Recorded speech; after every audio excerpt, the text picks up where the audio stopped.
Potřebuje vaše zařízení opravu? Nabízíme bezplatnou diagnostiku. Vyzvedneme a doručíme přímo k vašim dveřím, žádné telefony ani cesty nejsou potřeba. Pošleme vám cenovou nabídku před opravou a pokračujeme pouze, pokud ji schválíte. Jednoduché, transparentní a profesionální. Odkaz v popisu. Dobrý den, dnes se podíváme, jak správně nastavit motor robotického vysavače Roomba i7. Předtím, než začneme, ujistěte se, že máte po ruce potřebné nářadí. Budete potřebovat šroubovák, jemný kartáč a čistící prostředky. Začněte tím, že odšroubujete kryt motoru. Použijte šroubovák k odstranění šroubů, které drží kryt na místě. Mějte na paměti, že šrouby mohou mít různou velikost, takže si je pečlivě uložte, abyste je mohli později znovu použít. Jakmile je kryt odstraněn, opatrně vyčistěte motor a jeho okolí.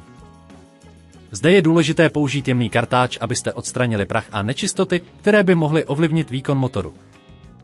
Nezapomeňte, že čistota je klíčová pro efektivní fungování vašeho vysavače. Pokud máte pocit, že je to příliš složité, pamatujte, že nabízíme profesionální diagnostiku bez závazků. Můžete se na nás obrátit, pokud potřebujete pomoc. Po důkladném vyčištění můžete motor znovu sestavit.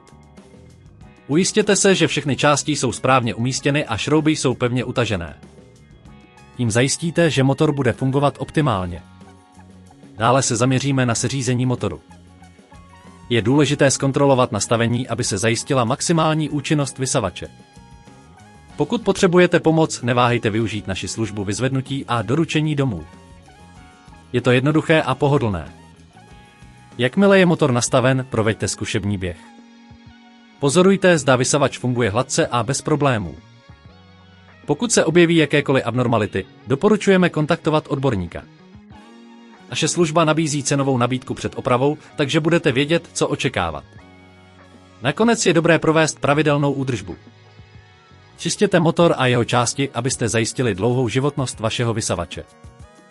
Pamatujte, že žádné telefony, žádné cesty, vše je možné vyřešit online. To je vše, co potřebujete vědět o úpravě motoru robotického vysavače Roomba i7.